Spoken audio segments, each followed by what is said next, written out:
everything we can to mitigate the impacts of this terrible situation.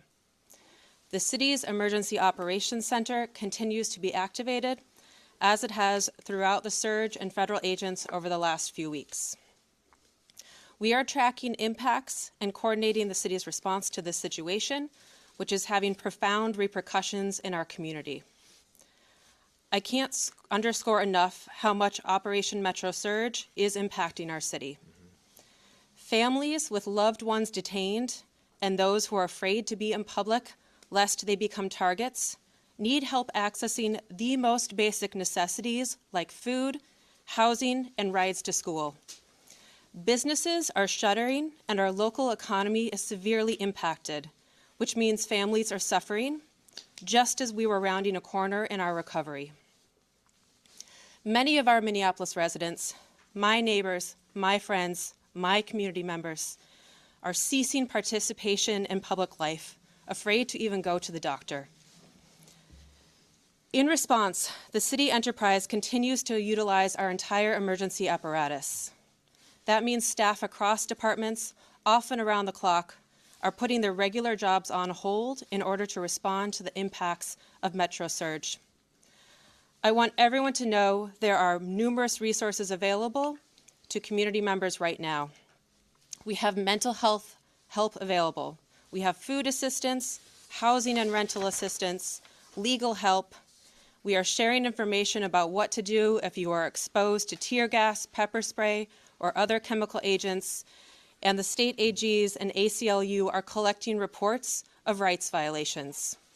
You can access these resources on the city's virtual resource center at minneapolismn.gov/ICE. Please share this information with your neighbors. We have help and we want you to be able to access that. My background is in international humanitarian response in conflict zones, in Yemen, Haiti, Syria, Iraq, and Ukraine. What I've seen here is what I've seen there. A powerful entity violently and intentionally terrorizing people, making them afraid to go outside so they can't earn a living, so that kids are forced out of school. This has a lasting generational impact.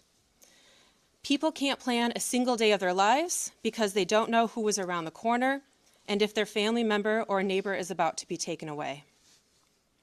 In these times, you see both the best and the worst. The worst is the terror and the feeling of helplessness. The best is, will continue to be our community's response. The way we are showing up for each other, that is in the absolute worst of times. We're showing up for each other in the absolute worst of times. I'll turn it back to the mayor. Thank you. We'll open it to questions. We are seeing an incredible volatile situation unfolding right now around that scene. Is there any communication right now between local and federal law enforcement or cooperation, or where do those efforts stand to try to calm what's going on down there right now? I'll turn it to the chief to answer. So the question was, there is an incredibly volatile scene in South Minneapolis right now, and the extent of communication with law enforcement agencies. We have established a command post that is led by Minneapolis Police, and there are representatives from all of the regional, local, county, and state organizations. We have had communication with Homeland Security, but they have not been able to provide us any specific details around the incident itself. We are responsible for ensuring the safety of people on the streets of our city, and we are doing everything that we can to maintain the peace right now, led by Minneapolis Police, but with the help of the Minnesota State Patrol, Hennepin and Ramsey County Sheriffs. Several suburban towns are in the city helping us with 911 calls. We have done an emergency recall of all sworn personnel back to duty. And we are working with the fire department right now to ensure that 2 small fires that were started in the area are safely extinguished. But again, we need everyone to avoid the area if possible. And the people who are in the area, we understand your frustrations. This is not sustainable. But we need people to leave the area at this time. Is the National Guard involved? We have communicated with the National Guard. They have been on standby for several days, and we have ensured the National Guard, as well as all of the local law enforcement partners, are aware of the situation. Chief and Mayor, if I can ask you, this is a statement from Tricia McLaughlin, spokesperson for DHS. She said in her statement, an individual approached U.S. Border Patrol officers with a 9mm semi-automatic handgun, seen here, they showed a picture of it. The officers attempted to disarm the suspect, but the armed suspect violently resisted. More details on the armed struggle are forthcoming. Fearing for his life and the lives and safety of fellow officers, an agent fired defensive shots. Medics on the scene immediately delivered medical aid. Is that what happened? So Minneapolis Police, the question was, you read a statement from DHS saying that a weapon was presented and there was attempts to disarm the person. Again, like I stated earlier, Minneapolis Police, as well as our supervisors, our watch commander, responded to the scene. We were not provided any public safety statement around the incident, what happened. We have since seen a video that is circulating online, like thousands of other people have at this time. So we do not know what happened prior to the recording that is online right now. I immediately called for the Minnesota Bureau of Criminal Apprehension to respond, to conduct an investigation. They are on the scene. I believe the FBI is on the scene as well. But I think the video speaks for itself. What I can tell you is we have identified this person, 37-year-old white male, resident of the city.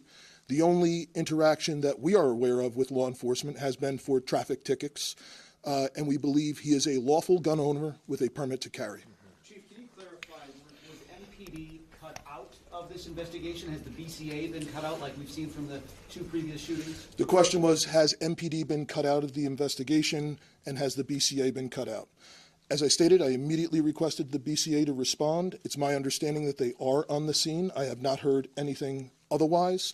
There was initially some information was relayed to me over the radio that our officers were told that they were either not needed or could leave, and I gave a direct order to ensure that Minneapolis Police maintain the scene, as well as other state and local law enforcement. Can you talk about the discrepancy? Do you know whether it was multiple officers involved in the shooting or one officer, and do you know their whereabouts? Are they in custody at all or still on the scene?